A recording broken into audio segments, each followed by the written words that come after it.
أعوذ بالله من الشيطان الرجيم.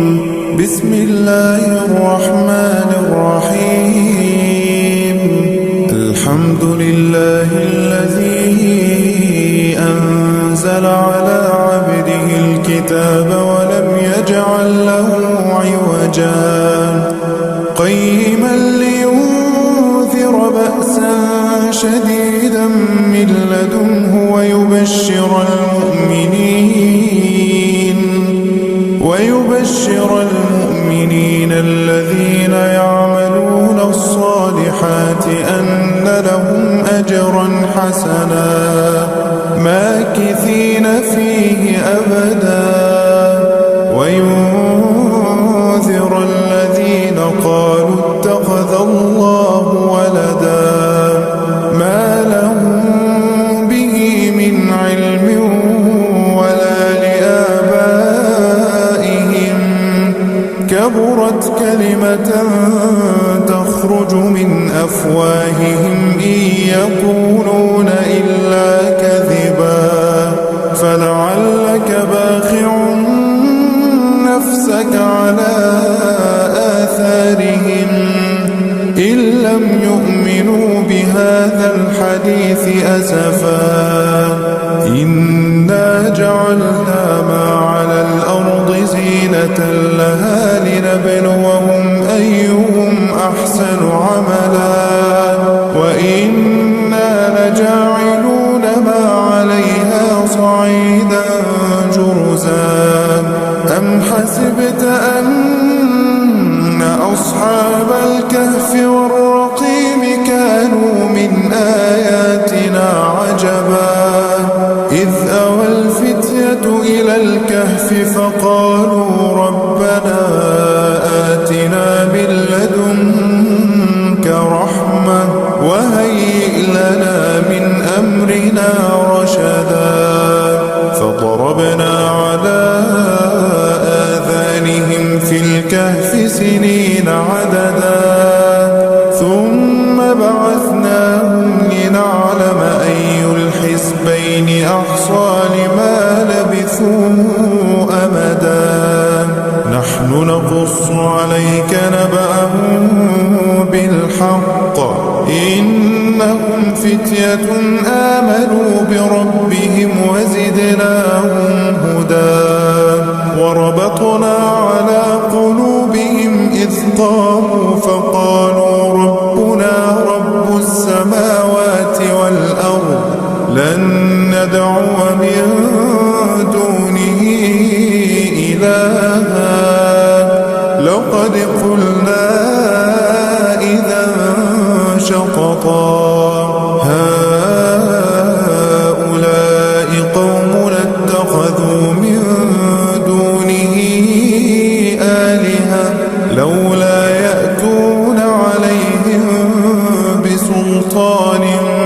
بين فمن أظلم ممن افترى على الله كذبا وإذا اعتزلتموهم وما يعبدون إلا الله فأووا إلى الكهف ينشر لكم ربكم برحمته ويهيئ لكم من أمركم مرفقا وترى الشمس إذا طلعت تزاور عن كهفهم ذات اليمين وإذا غربت تقرضهم ذات الشمال وهم في فجوة منه ذلك من آيات الله من يهد الله فهو المهتد ومن يضلل فلن تجد له وليا مرشدا وتحسبهم أيقاظا وهم رقود ونقلبهم ذات اليمين وذات الشمال وكلبهم باسط ذراعيه بالوصيد لو اطلعت عليهم لوليت منهم فرارا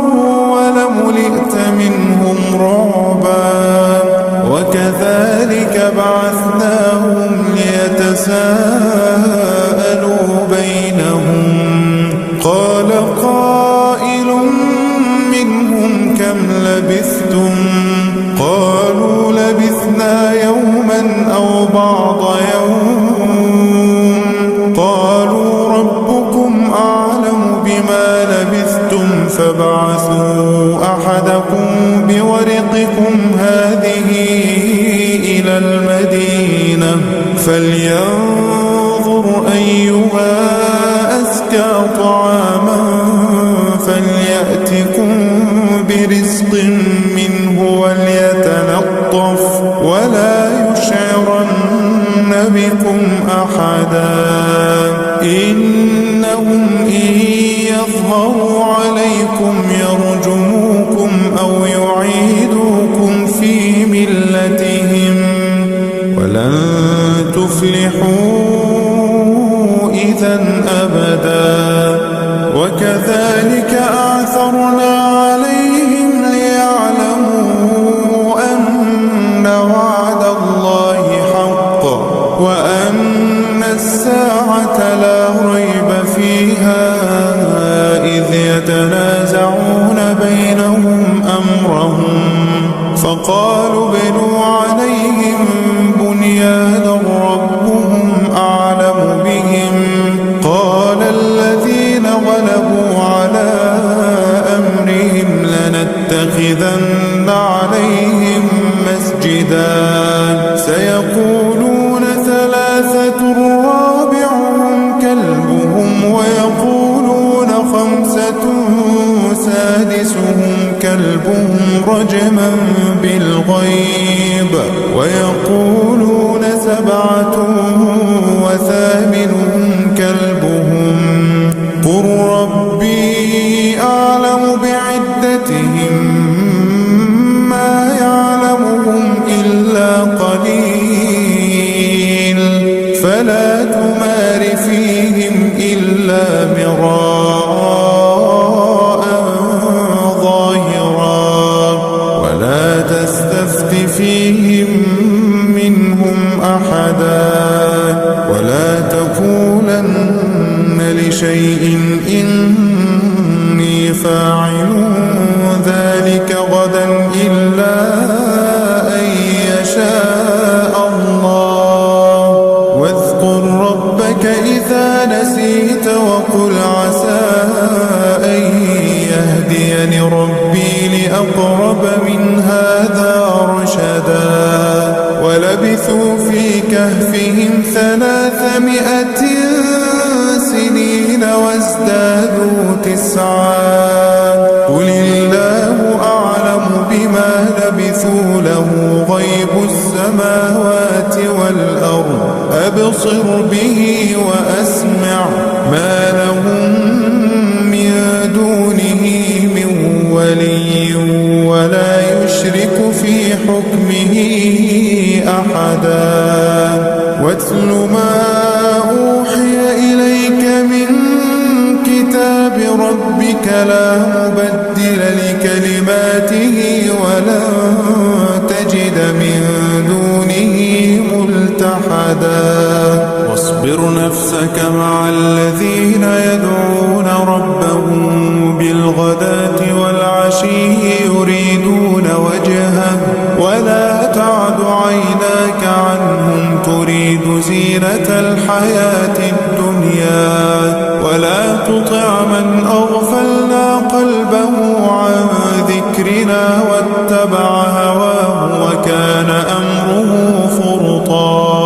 وقل الحق من ربكم فمن شاء فليؤمن ومن شاء فليكفر إنا أعتدنا للظالمين نارا أحاط بهم سرادقها وإن يستغيثوا يغاثوا بماء كالمهل يشوي الوجوه بئس الشراب وساءت مرتفقا إن الذين آمنوا وعملوا الصالحات وأحسن عملا أولئك لهم جنات عدن تجري من تحتهم الأنهار يحلون فيها من أساور من ذهب ويلبسون ثيابا خضرا من سندس واستبرق متكئين فيها على الأرائك نعم الثواب وحسنت مرتفقا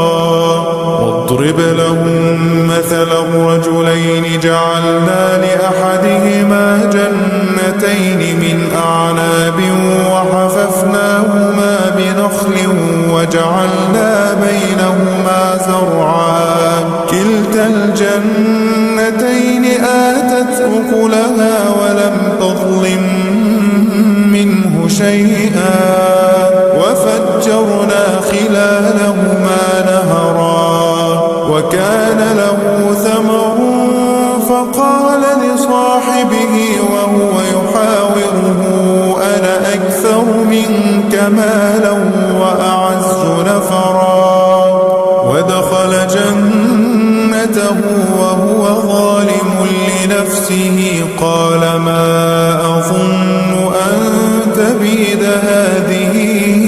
أبدا وما أظن الساعة قائمة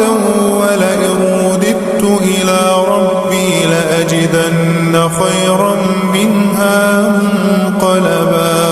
قال له صاحبه وهو يحاوره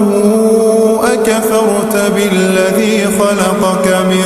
تراب ثم من نطفة ثم سواك رجلا لكن هو الله ربي ولا أشرك بربي أحدا ولولا إذ دخلت جنتك قلت ما شاء الله لا قوة إلا بالله إن ترني أنا أقل منك مالا وولدا فعسى ربي أن يؤتيني خيرا من جنتك ويرسل عليها حسبانا من السماء فتصبح صعيدا زلقا أو يصبح ماؤها غورا فلن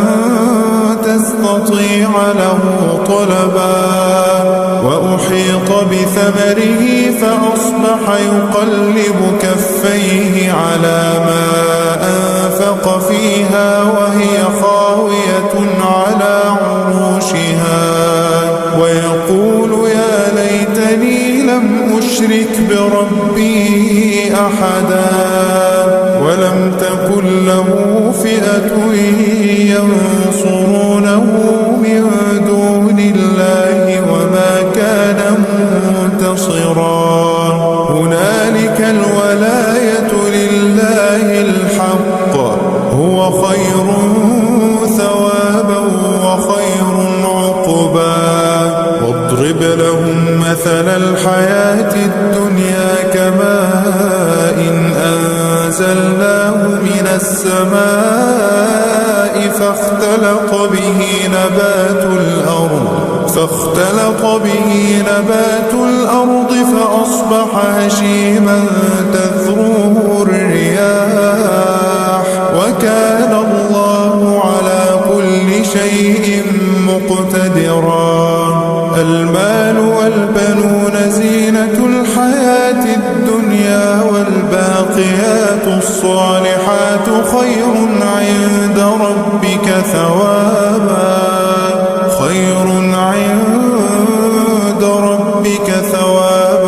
وخير أملا ويوم نسير الجبال وترى الأرض بارزة وحشرناهم فلم نغادر منهم أحدا وعرضوا على ربك صفا لقد جئتمونا كما خلقناكم أول مرة بل زعمتم أن لن نجعل لكم موعدا ووضع الكتاب فترى المجرمين مشفقين مما فيه ويقولون يا ويلتنا ما لهذا الكتاب لا يغادر صغيرة ولا كبيرة إلا أحصاها ووجدوا ما عملوا حاضرا ولا يظلم ربك أحدا وإذ قلنا للملائكة اسجدوا لآدم فسجدوا إلا إبليس كان من الجن ففسق عن أمر ربه أفتتخذونه وذريته أولياء من دوني وهم لكم عدو بئس للظالمين بدلا ما أشهدتهم خلق السماوات والأرض ولا خلق أنفسهم وما كنت متخذ المضلين عضدا ويوم يقول نادوا شركائي الذين زعمتم فدعوهم فلم يستجيبوا لهم وجعلنا بينهم موبقا ورأى المجرمون النار فظنوا أنهم مواقعوها ولم يجدوا عنها مصرفا ولقد صرفنا في هذا القرآن للناس من كل مثل وكان الإنسان أكثر شيء جدلا وما منع الناس أن يؤمنوا إذ جاءهم الهدى ويستغفروا ربهم إلا أن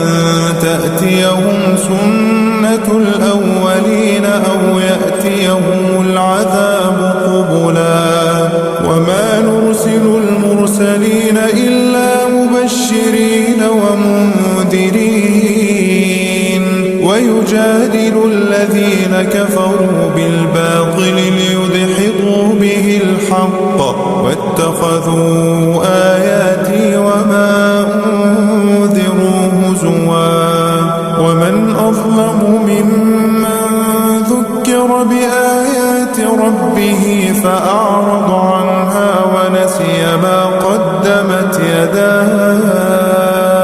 إنا جعلنا على قلوبهم أكنة أن يفقهوه وفي آذانهم وقرا وإن تدعهم إلى الهدى فلن يهتدوا إذا أبدا وربك الغفور ذو الرحمة لو يؤاخذهم بما كسبوا لعجل لهم العذاب بل لهم موعد لن يجدوا من دونه موئلا وتلك القرى أهلكناهم لما ظلموا وجعلنا لمهلكهم موعدا وإذ قال موسى لفتاه لا أبرح حتى أبلغ مجمع البحرين أو أمضي حقبا فلما بلغا مجمع بينهما نسيا حوتهما فاتخذ سبيله في البحر سربا فلما جاوزا قال لفتاه آتنا غداءنا لقد لقينا من سفرنا هذا نصبا قال أرأيت إذ أوينا إلى الصخرة فإني إني نسيت الحوت وما أنسانيه إلا الشيطان أن أذكره واتخذ سبيله في البحر عجبا قال ذلك ما كنا نبغ فارتدا على آثارهما قصصا فوجدا عبدا من عبادنا آتيناه رحمة من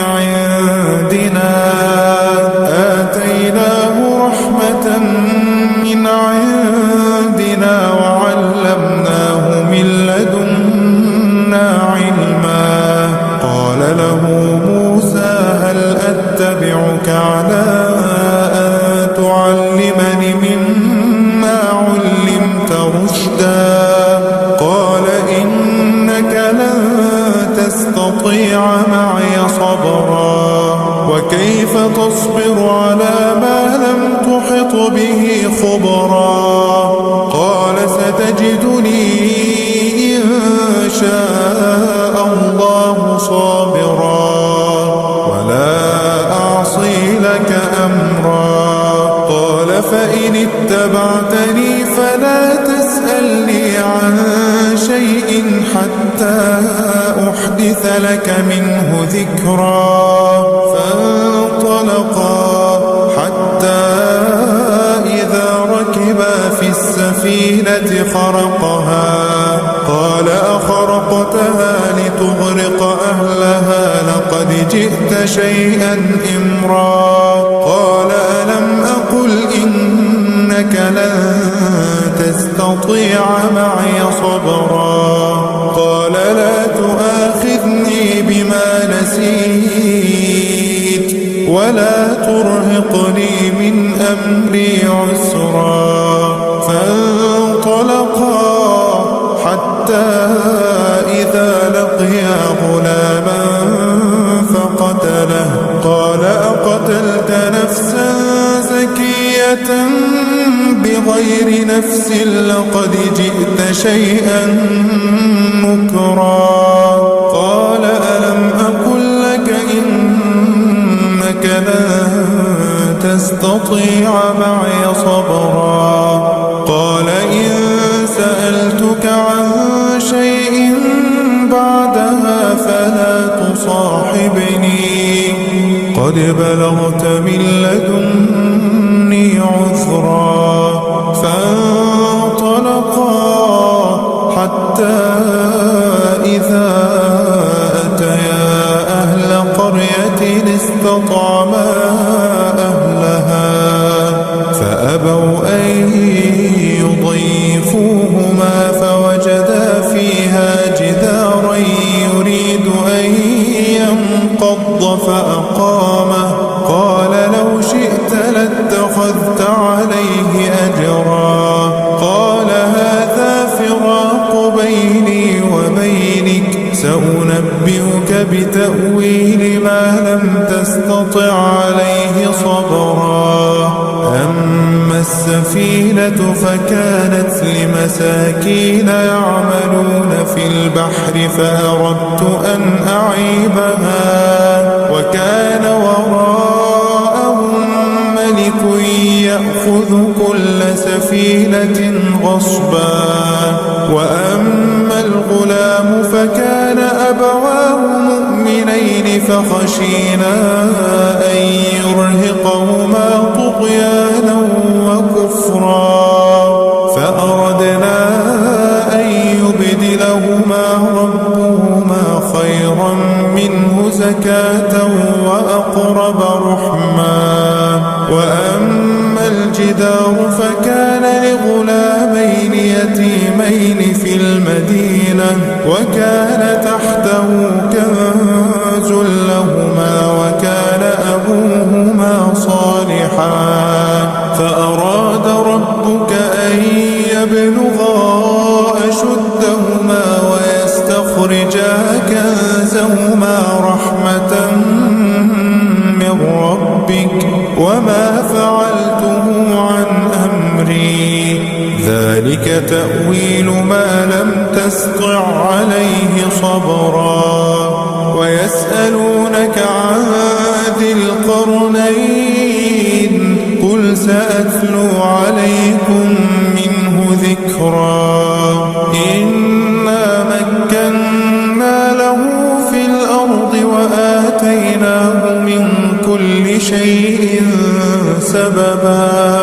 فأتبع سببا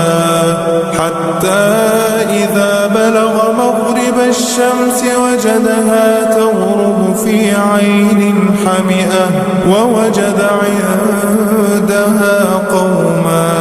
قلنا يا ذا القرنين إما أن تعذب وإما أن تتخذ فيهم حسنا قال أما من ظلم فسوف نعذبه ثم يرد إلى ربه فيعذبه عذابا نكرا وأما من آمن وعمل صالحا فله جزاء الحسنى وسنقول له من أمرنا يسرا ثم أتبع سببا حتى إذا بلغ مطلع الشمس وجدها تطلع على قوم لم نجعل لهم من دونها سترا كذلك وقد أحطنا بما لديه خبرا ثم أتبع سببا حتى إذا بلغ بين السدين وجد من دونهما قوما لا يكادون يفقهون قولا قالوا يا ذا القرنين إن يأجوج ومأجوج مفسدون في الأرض فهل نجعل لك خرجا على أن تجعل بيننا وبينهم سدا قال ما مكني فيه ربي خير فأعينوني بقوة أجعل بينكم وبينهم ردما آتوني زبر الحديد حتى إذا ساوى بين الصدفين قال انفخوا حتى إذا جعله نارا قال آتوني أفرغ عليه قطرا فما استطاعوا أن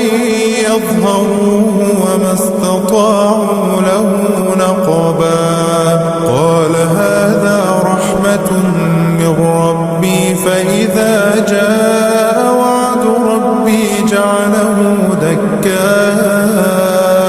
وكان وعد ربي حقا وتركنا بعضهم يومئذ يموج في بعض ونفخ في الصور فجمعناهم جمعا وعرضنا جهنم يومئذ للكافرين عرضا الذين كانت أعينهم في غطاء عن ذكري وكانوا لا يستطيعون سمعا أفحسب الذين كفروا أن يتخذوا عبادي من دوني أولياء إنا أعتدنا جهنم للكافرين نزلا قل هل ننبئكم بالأخسرين أعمالا الذين ضل سعيهم في الحياة الدنيا وهم يحسبون أنهم يحسنون صنعا أولئك الذين كفروا بآيات ربهم ولقائه فحبطت أعمالهم فلا نقيم لهم يوم القيامة وزنا ذلك ذلك جزاؤهم جهنم بما كفروا واتخذوا آياتي ورسلي هزوا إن الذين آمنوا وعملوا الصالحات كانت لهم جنات الفردوس نزلا خالدين فيها لا يبغون عنها حولا قل لو كان البحر مدادا لكلمات ربي لنفد البحر قبل أن تنفد كلمات ربي ولو جئنا بمثله مددا قل إنما أنا بشر مثلكم يوحى إلي أنما إلهكم إله واحد فمن كان يرجو لقاء ربه فليعمل عملا صالحا